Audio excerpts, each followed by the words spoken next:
Life as a hotel manager isn't just about handling reservations and room service. It's about staying calm when everything around you feels chaotic. I'm Erica, 32, and I've dealt with all kinds of demanding guests. But this guy, he stood out. He walked in wearing a suit that probably cost more than my paycheck and kept fiddling with his expensive phone. At first glance, he seemed like just another wealthy guest. Then came the complaint. He stormed down to the lobby, furious, claiming his room wasn't cleaned properly, something about the towels. He looked ready to blow up at anyone who dared cross his path. That's when I stepped in. "Sir, I understand you're upset. Let me take care of this for you," I said, keeping my tone calm and professional. He seemed surprised, maybe because I wasn't falling over myself apologizing. I quickly sent someone to his room with fresh towels and an apology. Problem solved. When he came back later, his temper had cooled. "You handled that well," he said with a small nod of approval. "Thanks. We aim to please," I replied with a smile. That's when we started talking. His name was Logan, and he wasn't just a businessman. He was a cryptocurrency investor, whatever that meant, and told me he'd made a fortune. Now he was just traveling to see the world. I listened, nodding along, thinking it was typical rich guy talk. The next day, after his city tour, he surprised me. He showed up at the front desk holding a small bouquet of flowers. "For handling the chaos yesterday," he said, handing them to me. I laughed, taking the flowers. "Are you trying to make me blush or something?" I teased. "Maybe," he replied with a charming smirk. From then on, it became a daily thing. Every morning for the next few days, I'd find a small bouquet waiting for me at the desk. They weren't fancy, but they were thoughtful, and it was a nice change from the usual routine. And then, just like that, it was time for him to check out. With his suitcase in hand and his usual cool demeanor, he walked up to me one last time. Before leaving, he looked me in the eye and asked, "Can I get your number?" I gave him my number without thinking much about it, but then something strange happened. I missed him. I missed our little chats and the flowers he left every morning. It was odd because I wasn't usually like this. A few days later, my phone rang and it was him. "Hey, Erica. How about dinner? I owe you for the amazing service, and I don't think the flowers were enough," he said. My heart started racing faster than I expected. "Sure, Logan. Dinner sounds great. Fantastic. I'll pick you up at 9, he said. "Yeah, see you then," I replied, hanging up. I stared at my phone, wondering what I was getting myself into. Was this just a casual dinner, or was it something more? I wasn't sure, but I was definitely looking forward to seeing him again. At exactly 9, Logan showed up as promised. He wasn't driving anything flashy, just a nice car that didn't scream, "I'm rich," but you could tell it wasn't cheap. "So, where are we heading?" I asked, trying to sound casual as I buckled my seatbelt. "There's this little Italian place I know. Quiet, cozy, great food. You'll love it," he said as we pulled out of my apartment complex. The restaurant was exactly as he described, cozy and tucked away on a side street I'd passed 100 times but never noticed. We got a table in the back corner. The dim lighting and quiet setting made it perfect for a real conversation. As we settled in, Logan waved off the menus. "Let's just go with the chef's specials. Trust me." "Look at you, all adventurous," I teased. He chuckled. "Life's too short for boring food, Erica." Dinner started with light conversation, work, the weather, and other small talk. But as the dishes kept coming and the wine flowed, the conversation turned deeper. "So, Erica, tell me something," Logan said, leaning in with genuine curiosity. "What's it like managing an entire hotel on your own?" "It seems like a tough job. It's hectic, chaotic," I admitted. "It's not just about managing bookings and dealing with complaints. It's about managing people, their needs, their problems. Some days I feel more like a therapist than a manager," I admitted, stirring my pasta. Logan nodded, sipping his wine. "Sounds intense. Must feel good, though, knowing it all works smoothly because of you." "It does," I said. "But enough about me. What about you? Traveling around and investing in crypto sounds like a big risk." He laughed, a deep, warm sound. It's a calculated risk, Erica. But yeah, it's a gamble. I've won some, lost some, but I'm ahead overall. It's all about knowing when to hold on and when to let go. I raised an eyebrow. Sounds like you're talking about more than just money. Maybe I am, he replied, his eyes locking with mine for a moment that felt longer than it should. Then he shifted the topic. What about family, Erica? Do you have anyone besides your sisters? The question caught me off guard. Family wasn't something I liked to talk about. It's just Kate and me. My parents passed away in a car accident when I was 23. I had to grow up fast and take care of Kate. She's all I've got. Logan's face softened. That's tough, taking on all that responsibility. You're strong, Erica. Not everyone could handle that. The conversation flowed easily after that. Logan opened up about his family, strained relationships, high expectations, and why he preferred being on the road. It's simpler this way. Less drama, he said. We ended dinner laughing over a shared dessert, the earlier awkwardness melting away. On the drive home, the city lights blurred past, casting flickering shadows in the car. I really enjoyed tonight, he said as he pulled up in front of my apartment. It felt real. Me too, Logan. It was nice to just talk, you know? No pretending, I said. He smiled, a slow, easy smile that seemed to light up his whole face. Exactly. So, how about we do this again? Sunday. I didn't even hesitate. Yeah, I'd like that. As I got out of the car, I realized I was smiling too. It felt good, easy, like maybe I was stepping into something special. But I brushed the thought aside as I headed to my apartment. The night still felt young, and my heart was a little lighter than before. The weeks flew by like cars on a busy highway, and before I even realized it, Logan and I weren't just dating anymore. We were engaged. Yeah, engaged. It sounded crazy, but it felt right. When you're on cloud 10, you don't really notice how fast everything is moving. Not long after Logan proposed, he moved into my apartment. One night, while we were lounging on the couch surrounded by Chinese takeout boxes, he brought up the wedding. Erica, I've been thinking we should go big for our wedding. You deserve a day as beautiful as you are, he said, serious as ever. I laughed so hard a piece of fried rice almost flew out of my mouth. Big, huh? What are we talking about? Because my idea of big is adding an extra scoop of ice cream to my sundae. But Logan wasn't joking. No, really, Kim. I mean a proper celebration. Something unforgettable. Here's the plan. You chip in $70,000 for the wedding, and I'll cover the honeymoon. We'll stay at the fanciest hotel in the world. And after that, I'll buy us a house, a place to start our life together. It sounded like a dream, and even though it was a lot of money, I didn't hesitate. I was head over heels, caught up in the magic of it all. All right, let's do it, I said. Just like that, I agreed to drain my savings for one spectacular day. Planning started quickly. I handed over my savings and Logan took charge of everything. He was all about making it extravagant. It's going to be perfect, Erica. Just you wait, he promised. One afternoon, I introduced Logan to my sister, Kate. We met her at the local diner where she worked. Logan turned on his charm right away. So, this is the famous sister I've heard so much about, he said, flashing his $1,000,000 smile. Well, you're just as beautiful as Erica. Kate blushed and fussed with her apron. Thanks. Erica's told me a lot about you, too. All good things, of course. I watched them, feeling a strange mix of pride and something else. Nervousness? Jealousy? I couldn't quite figure it out. Kate and I were close, really close, but watching her laugh at Logan's jokes a little too much tied my stomach in knots. Hey, I'll grab us some coffees. Be right back, Logan said, heading to the counter and leaving Kate and me alone at the booth. You like him, huh? Kate nudged me, keeping her voice low. I do, I admitted. It's all happening so fast, but it feels right. I admitted it, trying to convince myself, as much as I was trying to convince her. The rest of our visit was light and cheerful, but Logan's words about the wedding and his compliment to Kate kept replaying in my mind.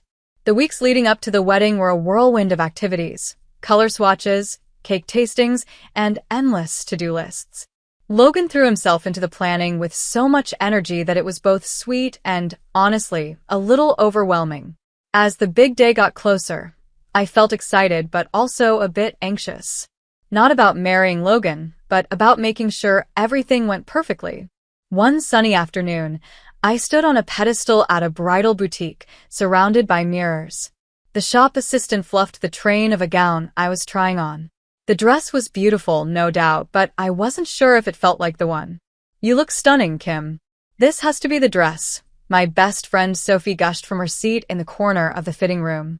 I turned slightly, looking at the lace details. "I don't know. Maybe it's too much. I don't want to look like a giant cupcake." Just then, laughter rang out from the fitting room next to mine, familiar laughter. I peeked around the curtain, and there she was. Kate, standing on a pedestal, wearing a bridal gown. She looked, well, like a bride. "Kate? What in the world are you doing in a wedding dress?" I stammered, my confusion and surprise clear in my voice. She spun around, her eyes wide when she saw me. "Oh, Kim, it's not what it looks like. I was just trying it on for fun, you know? Seeing what it feels like." "For fun?" I repeated, my brain struggling to make sense of the situation. "Yeah, just a bit of pretend." "I mean, when else am I going to wear something like this?" she said with a laugh, but it sounded strained. She wouldn't meet my eyes. We left the boutique with no decision on my dress, but the image of Kate in that gown stayed with me. It followed me all the way home. At dinner, Logan noticed my quiet mood. "Something on your mind, babe?" he asked, handing me the salt. I shook my head and poked at my food.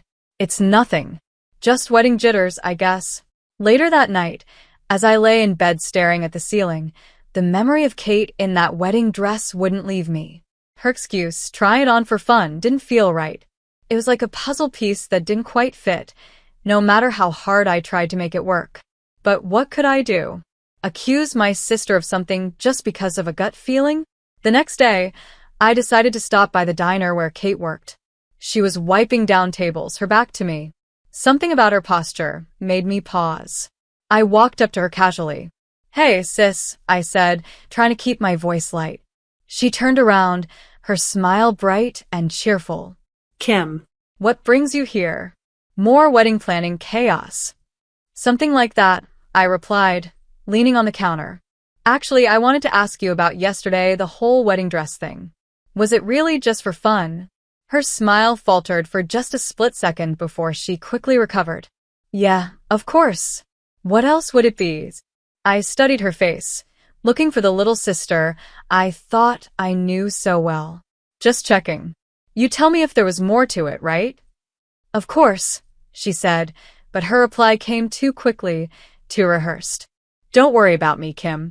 I'm just happy for you, really." As I left the diner, a heavy feeling settled in my chest. Something didn't feel right. I could sense it. But digging into something that might tear everything apart so close to my wedding felt risky. Was I ready to face the truth? Not yet, I decided. not yet." The next morning was chaotic, as usual. Logan rushed out for his meetings, but today he left something behind, his phone. It buzzed nonstop on the kitchen table, lighting up with notification after notification. Curiosity gnawed at me. It felt like the universe itself was telling me to look. I hesitated, but then I picked it up. To my surprise, there was no password. Odd, for someone so tech-savvy, but Logan always said he had nothing to hide. The screen lit up with a message from an unsaved number, yet one that was all too familiar. "Can't wait to see you later. Yesterday was amazing." My stomach dropped. A reply from Logan followed. "Me too. I hate hiding like this, but soon we won't have to." My hands shook. This couldn't be real. There had to be an explanation. I scrolled through their messages, each one feeling like a dagger to my chest. The affectionate nicknames, the secret plans, the inside jokes. And then I saw it, a selfie. Logan and Kate, my own sister, sitting together at a cafe I'd been to countless times with both of them. They looked so happy, laughing as if they had no care in the world. I kept scrolling, my heart pounding, and that's when I saw the truth. Kate was pregnant, with Logan's child. They were plotting to kick me out of my own wedding. She was going to take my place at the altar. Their words were like poison. They mocked me, called me a fool, a naive cash cow. They laughed about how they'd use my money to fund their wedding. Betrayal twisted in my gut like a knife. After everything I had done for them, this is how they repaid me. My heart sank as the weight of their deception crashed down on me. After everything I'd done for Kate since our parents passed away, this was how she repaid me. Anger boiled inside me, but I forced it down, letting cold calculation take over. Revenge sparked in my mind, sharp and clear, but I knew I had to stay calm and in control. I wiped my tears, took a deep breath, and steadied myself. When Logan walked back into the apartment an hour later, I was ready. Phone in hand, a smile fixed on my face, I played my part. "Oh, you forgot this," I said, holding out his phone like it was just another normal morning. Logan looked relieved as he grabbed it. "Thanks, babe." Thought I'd lost it for good. He tried to joke, but there was a nervous edge to his laugh. "You didn't look through it, did you?" "Why would I?" I replied, keeping my voice light. "Trust is key, right?" "Right, trust," Logan echoed, his eyes flickering with something. Was it guilt? He kissed my forehead, a gesture that felt hollow. "I'll see you tonight." "Love you." "Love you too," I said, forcing the words out even though they tasted bitter. As soon as the door shut behind him, my smile crumbled. Alone, I let the act fall away, but not my resolve. They thought they could fool me, use me, and toss me aside. No. I was going to turn their betrayal against them. They wouldn't see it coming. The wedding day arrived bright and sunny, like something out of a fairy tale. But this wasn't a happy story. This was a dark one.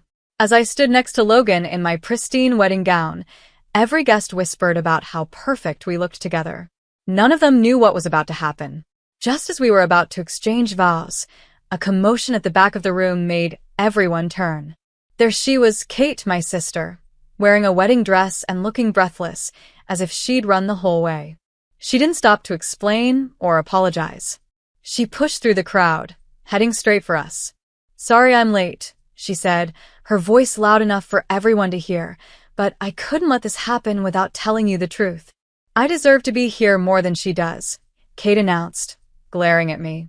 Then she turned to Logan, her eyes shining with a desperate kind of triumph. "Tell them, Logan. Tell them about us, and the baby." Logan chuckled, the sound echoing mockingly through the now silent room. He looked at me with a cruel smirk. "Thanks, Erica, for putting together such a beautiful wedding. It's everything we wanted." The guests gasped, their shocked whispers quickly turning into a loud buzz of disbelief. I kept my smile calm and steady, stepping back with grace. "Oh, I don't mind being a guest at this spectacle," I said, my tone cool. Logan and Kate exchanged confused glances, clearly thrown off by my reaction. Their moment of triumph didn't last long, though. The door swung open, and an older woman stormed in, her eyes blazing with fury. She marched straight down the aisle, her voice cutting through the room. "I hope you're enjoying your wedding, you lying cheat," she yelled, pointing at Logan. Logan's face drained of color. His eyes widened in shock. "Kim, what are you doing here?" "I'm his wife, that's what," Kim declared, turning to the stunned crowd. "And the mother of his daughter, whom he hasn't supported in months." Kate stumbled backward, her face pale as her dream wedding crumbled before her eyes. She glanced at me, then at Logan, her expression breaking into despair. I stepped forward, my voice loud and clear so everyone could hear. "I hired a private investigator when I started suspecting something was off. Turns out, our dear groom here isn't just a cheater, he's a con artist. His so-called investments? Failures. His debts? Through the roof. And yes, he's still married with a child he's been neglecting." The room fell into a heavy silence, broken only by Kim's angry sobs and Kate's quiet whimpers. Logan tried to speak, his mouth opening and closing, but the disgusted stares from the guests and the raw betrayal in Kate's eyes left him stumbling over his words.